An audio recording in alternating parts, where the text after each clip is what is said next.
Well, we have been MIA. Yes, but it's been so amazing and we want to tell you everything about it. Yes, so start.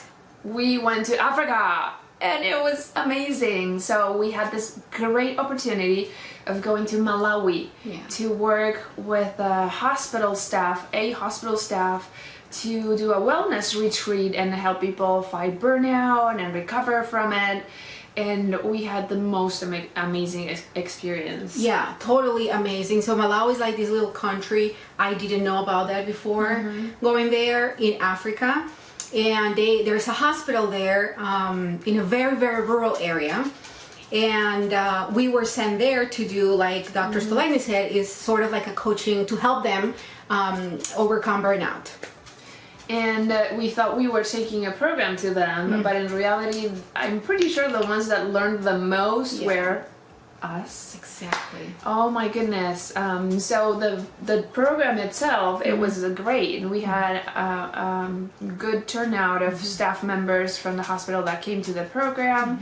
They participated. They were open. They were warm people, vulnerable, shared raw emotions. They were really into it. So part of the program was, of course, teaching skills, but also we did a lot of trauma work and a lot of trauma processing. And you know, it just really touched our hearts because we're these complete strangers, right? Going into their world. Imagine how, like threatening that can feel for people. And yet they were able to open up and share all these, oh my goodness, experiences they have gone through. And so burnout in Africa, very different than here.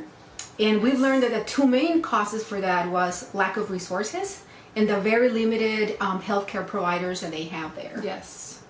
So people talked from experiences of losing patients because of not having the appropriate equipment. They talked about the pain, the stress that type of scenarios lead to. But not only that, they also shared like personal experiences of early childhood trauma, losing parents, having the responsibility to help their whole family members. So just hearing the resiliency and the strength that these people shared was amazing. Right. Yeah, so, you know, that was the work part, right? But I think we both also were significantly touched by just being there. Yes. So for me, in my case, I came with this huge lesson of appreciation and feeling content with what I have today.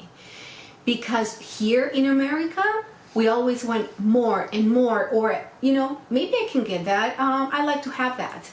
Over there is like, when can I go to the well and get some water for the rest of the week, right? Kids playing in the dirt with their little empty hands. But here we want toys and toys and toys. So for me, I'm not gonna even lie. But not just a comparison of so little and so much that we have, and just that lesson of we need to be more grateful. But also realizing that they're not depressed, they're not in pain. Exactly. They are grateful for what they have, and they are able to enjoy their days despite having to carry water, despite not having a fan in hot weather. They're content. And I think the more and more you have, the more and more you want, and you sort of forget about gratefulness. Right. And so so that's exactly my point, that, you know, so what I already start doing is, if I am going to buy something, I'm going to ask myself, do I need it or do I want it?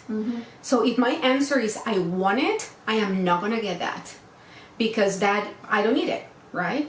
And so I think that is going to start helping me more towards a life of, you know, like, what I have is good. I don't need more of that. Yeah. And another big lesson for me was silence. And I don't mean like complete absence of sound.